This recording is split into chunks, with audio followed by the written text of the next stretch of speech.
guys! This is Nurse Gian once again and welcome to my vlog.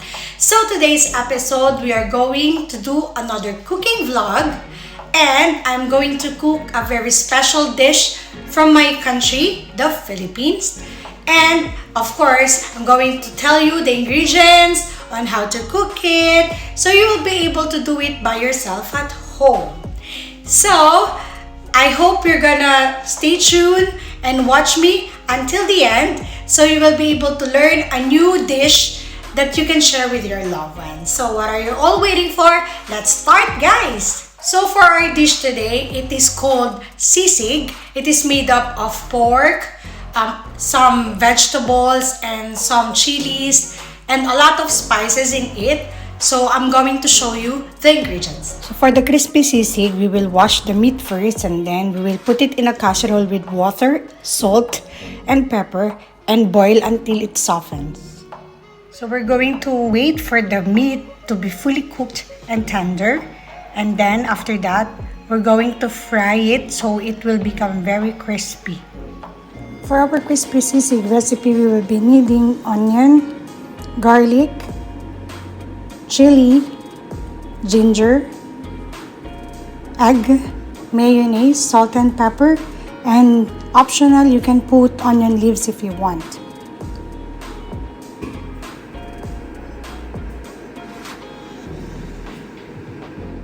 So for my crispy sisig recipe, I usually saute these three main ingredients into the pan and I will mix it with my crispy pork later on.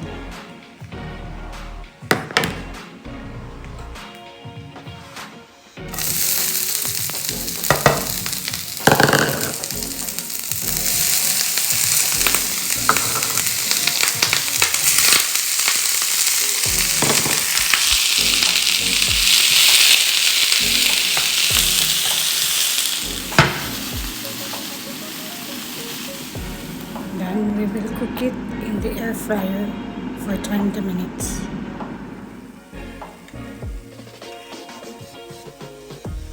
So after chopping the crispy pork, you have to mix it with your other ingredients as well as the onion, fresh onion. We'll put some pepper. Then salt,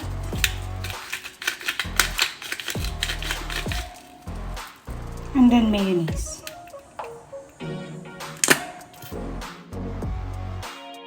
So we have here our cooked sisig with rice and mango, avocado, and cucumber.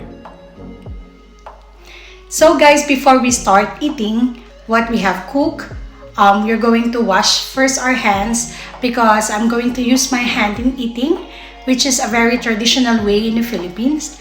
And of course, we will pray first.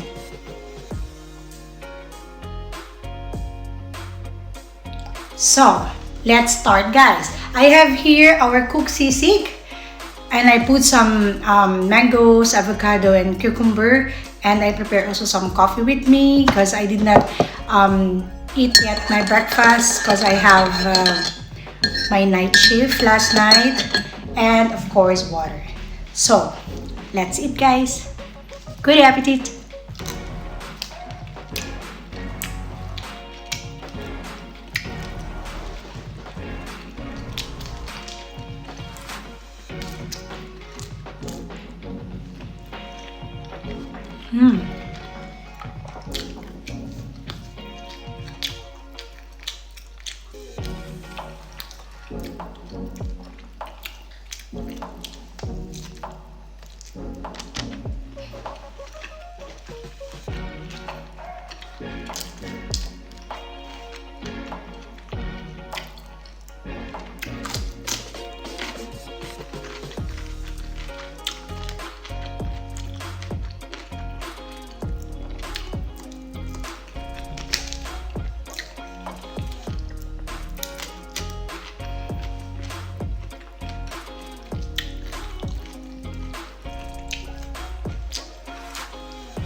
Mm.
So that's all for today, guys. I hope you like my video.